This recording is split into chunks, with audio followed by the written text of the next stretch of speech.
ప్రత్యేక హోదా, AP reorganisation act వీటి గురించి అనేక మీటింగులు మనం పెట్టుకోవడం జరిగింది. ముఖ్యంగా ఆంధ్రప్రదేశ్ రాష్ట్రానికి విభజన తర్వాత ప్రత్యేక హోదా ఇస్తామన్నది పార్లమెంట్లో జరిగిన చర్చల్లో చర్చాంశంగా ఉండిపోయింది. కానీ చట్టం జరిగిన తర్వాత అందులో ఎటువంటి ప్రత్యేక హోదా గురించి ఏ విధమైన ఆ చట్టంలో పొందుపరచలేదు. ఆ తర్వాత కూడా అనేక ప్రభుత్వాలు ప్రత్యేక హోదా గురించి అనేక సందర్భాల్లో మాట్లాడారు. కానీ నో కాన్ఫిడెన్స్ మోషన్ కూడా తీసుకొచ్చారు, అవిశ్వాస ప్రస్తావన కూడా తీసుకొచ్చారు. ఆ తర్వాత ప్రత్యేక హోదా అన్నది ఒక చర్చనీయాంశంగానే మిగిలిపోయింది. కానీ పార్లమెంట్లో అనేక మంది ఎంపీలు వీరందరూ కూడా ఆంధ్రప్రదేశ్ ప్రత్యేక హోదా గురించి మాట్లాడినప్పుడు అప్పుడు కేంద్ర ప్రభుత్వం యొక్క సమాధానం ఏంటంటే 14వ ఫైనాన్స్ కమిషన్ వచ్చిన తర్వాత మేము ట్యాక్స్ డెవల్యూషన్ అన్నది 42% పెంచడం జరిగింది. కాబట్టి ఏ రాష్ట్రాలకి ప్రత్యేక హోదా ఉండదు అన్నది వారు తీసుకున్న ఒక విధానం. కానీ అది మీరు తీసుకుంటూ వెళుతుంటే నార్త్ ఈస్టర్న్ స్టేట్స్ ఏవైతే ఉన్నారో ఈశాన్య రాష్ట్రాలు వాటికి ఆ హోదా కొనసాగుతూనే ఉంది. ఆ తర్వాత మీరు చూసుకుంటే 15th finance commission chairman NK Singh గారు రాసిన ఒక పుస్తకంలో కూడా ఆయన మెన్షన్ చేశారు, పోర్ట్రేట్స్ ఆఫ్ పవర్ అని.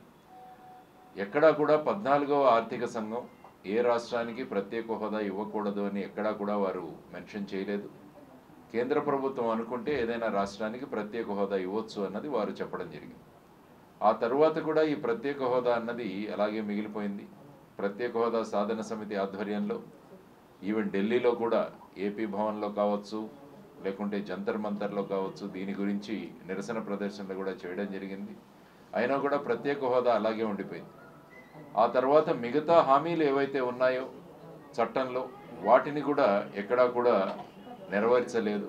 ముఖ్యంగా బుందేల్ఖండ్ ప్యాటర్న్లో మన ఉత్తర ఆంధ్ర జిల్లాలు కానీ రాయలసీమ జిల్లాల్లో కానీ ప్రతి సంవత్సరం వారికి కేటాయించాల్సిన నిధులు కావచ్చు, మిగతా అనేక విషయాలు విభజన చట్టంలో పేర్కొన్న అనేక అంశాలు అలాగే ఉండిపోయాయి. ఆ తర్వాత మొన్న బడ్జెట్ చూసుకుంటే అందులో కూడా పోలవరం కూడా మన విభజన చట్టం ప్రకారం కేంద్ర ప్రభుత్వం ప్రాజెక్ట్ ఇది. అంటే కేంద్ర ప్రభుత్వం మొత్తం పోలవరాన్ని ఒక నేషనల్ ప్రాజెక్టుగా అందులో ప్రకటించడం జరిగింది. అంటే పోలవరం కట్టాల్సిన బాధ్యత కేంద్ర ప్రభుత్వం మీద ఉంది. ఆ తర్వాత అప్పుడు 2014లో ఉన్న రాష్ట్ర ప్రభుత్వం మేమే దీన్ని ఇంప్లిమెంట్ చేస్తామంటే అప్పుడు వీళ్ళు ఇంప్లిమెంటేషన్ ఇచ్చారు. దానికోసం ఒక పోలవరం అథారిటీ కూడా ఏర్పాటు చేయడం జరిగింది. ఆ అథారిటీ యొక్క ఆధ్వర్యంలో పోలవరం ప్రాజెక్ట్ నిర్మాణం కొనసాగుతుంది. కానీ పోలవరంలో ఇప్పుడు ఈ బడ్జెట్లో చూసుకుంటే దీని ఎత్తు 41.15 మీటర్లకు మాత్రమే పరిమితం చేస్తున్నట్టు ఒక చిన్న క్లాజ్ కనపడింది. నీటి నిలువ 41.15. యాక్చువల్గా మీరు పోలవరం ప్రాజెక్టులో చూస్తుంటే నీటి నిలువ 45.72 మీటర్లు.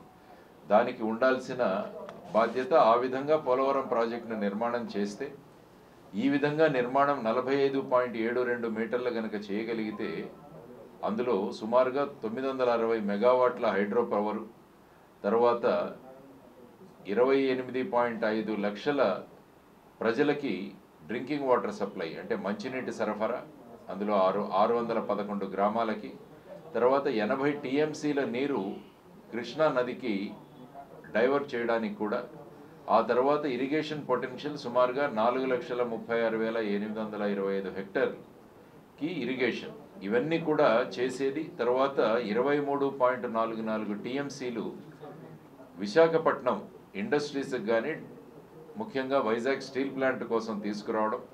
ఈ విధంగా అనేక ప్రపోజల్స్, అనేక విధానాలు ఈ పోలవరం ప్రాజెక్టు కన్స్ట్రక్షన్ చేయడం ద్వారా, నిర్మాణం ద్వారా వచ్చేవి. కానీ ఇప్పుడు దాన్ని 41.15 మీటర్లకు మాత్రమే కుదించడం జరుగుతోంది అన్నది మొన్న బడ్జెట్లో పెట్టిన ఒక క్లాజ్ వల్ల ఒక పెద్ద కన్ఫ్యూజన్ నెలకొంది రాష్ట్ర ప్రజలకు కానీ పోలవరం ప్రాజెక్టు సందర్భంగా కానీ. అంటే ఇది ఏమవుతుంది ఈ ప్రాజెక్టు అన్నది అంటే ఈ 41.15 మీటర్లకే మీరు రిస్ట్రిక్ట్ చేస్తే అందులో మన పవర్ ఏదైతే ఉందో 960 మెగావాట్లు మనం ఏదైతే అనుకుంటున్నామో అందులో 960 మెగావాట్లు మనం సాధించలేము. ఆ తరువాత కృష్ణానదికి ఏదైతే 80 టీఎంసీలు ఇవ్వాలనుకుంటున్నామో అది కేవలం 30 టీఎంసీలకు మాత్రమే పరిమితం అవుతుంది. 23 టీఎంసీలు ఏవైతే విశాఖపట్నానికి ఇవ్వాలో అది కేవలం 18 టీఎంసీలకు మాత్రమే పరిమితం అవుతుంది. సో ఈ విధంగా చూసుకుంటూ వెళితే ఈ 45.72 మీటర్ల నుంచి 41.15 మీటర్లకు భవిష్యత్తు ఏమవుతుందన్నది పెద్ద కన్ఫ్యూషన్లో ఉన్నది, సంభ్రమంలో ఉన్నది రాష్ట్రం. కాబట్టి మేము అడుగుతున్నది ఏంటంటే ఈ విషయం పట్ల ఒక స్పష్టత రావాల్సిన అవసరం చాలా ఉంది. అంటే ప్రస్తుతానికి 41.15 మీటర్లు, ఆ తర్వాత 45.72 చేస్తారు. ఎందుకంటే కేంద్ర ప్రభుత్వం మొదటి నుంచి కూడా మేము ఇరిగేషన్ కాంపోనెంట్కు మాత్రమే నిధులు కేటాయిస్తామని మాట్లాడుతున్నారు. ముఖ్యంగా 41.15, 45.72 మెయిన్గా వచ్చిన సమస్య ఏంటంటే R&R package, relief and rehabilitation package. So దీనివల్ల కేంద్ర ప్రభుత్వం మేము కేవలం ఇరిగేషన్ కాంపోనెంట్ మాత్రమే చేస్తాము అంటే మరి రాష్ట్ర ప్రభుత్వం ఎలా ముందుకు వెళుతుంది అన్నది కూడా ఒక ప్రశ్న. కాబట్టి ఇప్పుడు రాష్ట్ర ప్రభుత్వం స్పష్టంగా చేయాల్సిన విషయం ఏంటంటే పోలవరం ప్రాజెక్ట్ అన్నది 45.72 మీటర్లు ఖచ్చితంగా నెరవేరుస్తాం. ఆ తర్వాత దానికి కావలసిన అదనపు నిధులు ఏవైతే ఉన్నాయో సుమారుగా 21,000 కోట్ల రూపాయలు అది కూడా కేంద్ర ప్రభుత్వం నుంచి కేటాయింపులు చేసుకుంటామని రాష్ట్ర ప్రభుత్వం కేంద్ర ప్రభుత్వం నుంచి ఒక హామీ తీసుకోవాల్సిన అవసరం. లేకుంటే ఏమవుతుందంటే ఇది ఒక పెద్ద బ్యారేజ్ లాగా అవుతుంది, ఒక రిజర్వాయర్ లాగా అవుతుంది. దానివల్ల సుమారుగా 200 టీఎంసీల దాకా అనుకున్నది 115 టీఎంసీలకు మాత్రమే పరిమితం అవుతుంది. సో ఈ విధమైన సంభ్రమం పరిస్థితిలో మన ప్రత్యేక హోదా సాధన సమితి ద్వారా రాష్ట్ర ప్రభుత్వానికి కేంద్ర ప్రభుత్వానికి కూడా ప్రజల్లో నెలకొన్న ఈ సంభ్రమాన్ని త్వరలో మీరు పరిష్కరించాల్సిన అవసరం ఉంది. పోలవరం ఏదైతే నేషనల్ ప్రాజెక్ట్ అని కట్టారో అది 45.72 మీటర్లకు ఉంచాలి. దాన్ని ఎట్టి పరిస్థితుల్లో కూడా 41.15 మీటర్లకు కుదించకూడదు. నీటి నిల్వ గురించి మనం మాట్లాడాం.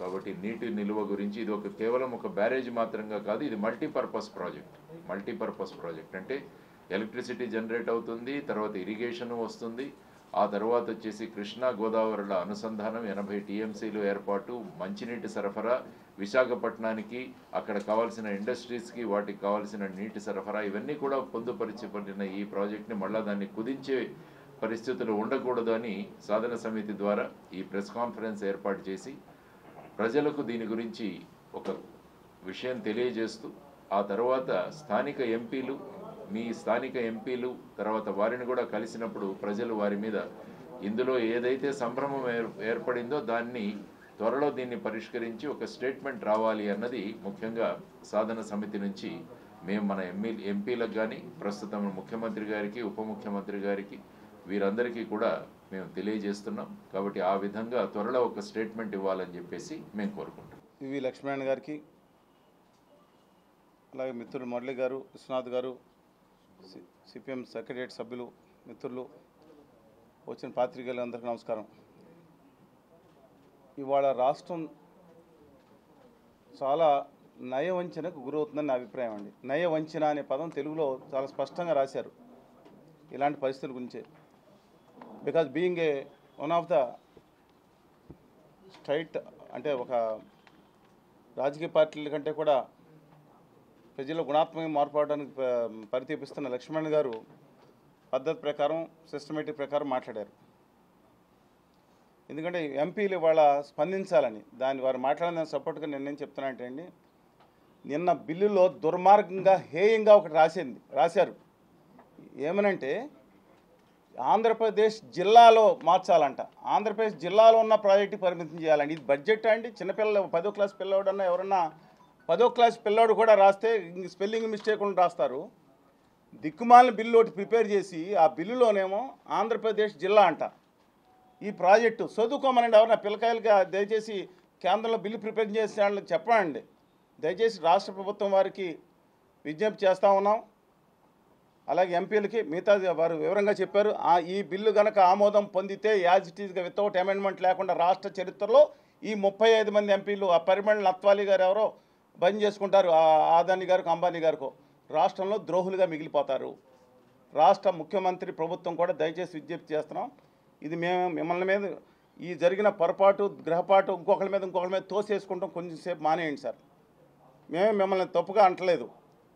మీకు పోలవరం ప్రాజెక్ట్ సోమవారంగా పెట్టుకున్నారు గౌరవ ముఖ్యమంత్రి గారు. డెఫినెట్గా మీకు చిత్తశుద్ధి ఉందండి, ఐఎమ్ నాట్ డినయింగ్ దట్. కానీ లోపం జరిగింది. అలాగే జగన్మోహన్ రెడ్డి గారు మీ నాన్నగారు మొదలుపెట్టిన తిరిగి ప్రారంభించిన ప్రాజెక్ట్ అని మీకు ఖచ్చితంగా చిత్తశుద్ధి. ఐఎమ్ నాట్, ఎవరికి నేను తప్పట్టట్లేదు. కానీ ఇదే కనుక పరిమితం అయిపోతే, ఇది కాంటూరు కనుక 135 అడుగులు అంటే బిలో డెడ్ స్టోరేజ్, ప్రపంచం మొత్తం మీద డెడ్ స్టోరేజీ లోపల ఉన్న ప్రాజెక్టు మల్టీపర్పస్ ప్రపంచం మొత్తం మీద ఒకటే చేస్తున్నారు. ప్రపంచం మొత్తం మీద డెడ్ స్టోరేజీ కంటే లోపల నీళ్ళు నిలబెట్టే ప్రాజెక్ట్ అంటే ప్రపంచంలో దీన్నే చేసేటట్టు నిధులు చేస్తున్నారు.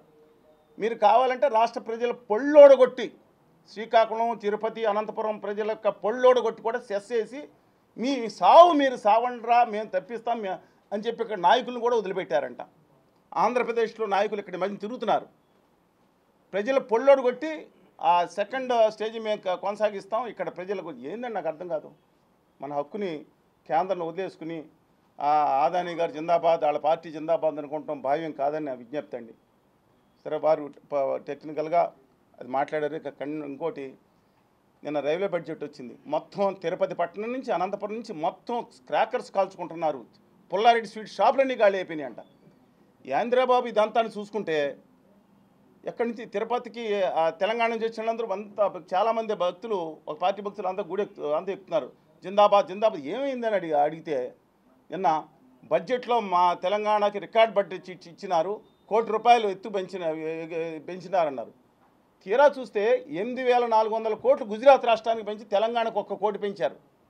రిపీట్ చేస్తున్నానండి, 8,000 కోట్ల రూపాయలను ఏ పత్రిక దయచేసి ఒక్కసారి, నా పాత్రికేయ మిత్రులు చాలా మంచివాళ్ళు, సమైక్యాంధ్ర ఉద్యమంలో కానీ హోదా ఉద్యమంలో కానీ అందరూ సహకరించారు. వారికి ఒకటే విజ్ఞప్తి చేస్తాను, కొంచెం డెప్త్ చూడండి. మన వరకే కాదు, మన ఆంధ్రప్రదేశ్కి 278 కోట్లు మాత్రమే రైల్వే బడ్జెట్లో పెంచిన కేంద్ర ప్రభుత్వం నేను బడ్జెట్లో వెనకదారిన పింక్ బుక్ అంట. పింక్ అంటే కేసీఆర్ గారి బుక్ కాదు, రైల్వే బడ్జెట్కు పింక్ బుక్ అని పెట్టారు పేరు. దీని ప్రకారం 278 కోట్లు ఆంధ్రప్రదేశ్కి పెంచి, గుజరాత్కి 8,400 కోట్లు, మహారాష్ట్రకి ఇంకొక 7,800 కోట్లు పెంచి మన పండగ చేసుకోమంటారేంటి? అబ్సల్యూట్గా. ఇంకోటి చెప్తాను నేను, మీరు దయచేసి మీ గూగుల్ తల్లి విక్కీ నాన్న ఉంటారు, అందరూ కనుక్కోండి. 2,379 కోట్ల రూపాయలు దాదాపుగా ఒక్క గుజరాత్లో రైల్వే స్టేషన్ కోసం ఈ బడ్జెట్లో కేటాయించారు. నేను చెప్పింది సత్యమండి, మీరు నమ్మలేని నిజం ఇది. మీరెవరు కూడా నమ్మలేందంటే, ఒక రాష్ట్రంలో ఒక రైల్వే స్టేషన్ కోసం 2,300 కోట్ల రూపాయలు పైబడి కేటాయించారు. మాకు విశాఖపట్నం మెట్రో లేదా తిరుపతి మెట్రో, విజయవాడ మెట్రో అంటే ఒకసారి లక్ష అండి, ₹1,00,000 కేటాయిస్తే ఆ ఢిల్లీలోని అధికారి వెళ్ళిపోవటానికి ఆ ఖర్చులు సరిపోక రాష్ట్ర ప్రభుత్వం అదనంగా ఇవ్వాలి. బడ్జెట్ మీద బడ్జెట్ మోసం చేసుకుంటా అద్భుతమైన బడ్జెట్ అని రైల్వే మంత్రి గారు మాట్లాడతారు. 15 ఏళ్ల క్రితం బడ్జెట్ కంటే 6 రెట్లు ఎక్కువ. 50 ఏళ్ల క్రితం తిరుపతికి ఇచ్చిన, ఆంధ్రప్రదేశ్కి ఇచ్చిన బడ్జెట్ కంటే 100 రెట్లు ఎక్కువ. ఇదేందండి సోది? నువ్వు మహారాష్ట్ర, గుజరాత్లో మళ్ళీ చెప్తున్నాను, ఫిగర్స్ కావాలని రాసుకోండి. 17,155 కోట్ల రూపాయలు గుజరాత్కి ఈ సంవత్సరం కేటాయించారు పెంచి. అది కాకుండా అదనంగా గుజరాత్కి వేసుకున్న బుల్లెట్ రైలు కోసం 19,000 కోట్ల రూపాయలు పెట్టి కేటాయించారు. ఒక్క బుల్లెట్ రైలు కోసం గత 3 సంవత్సరాల బడ్జెట్లో 57,000 కోట్ల రూపాయలు పెట్టి కేటాయించిన ఏకైక గుజరాతీ బడ్జెట్లా కనపడుతుంది నాకు ఇది. అసలు మనం ఏమనుకుంటున్నామండి ఇక్కడ?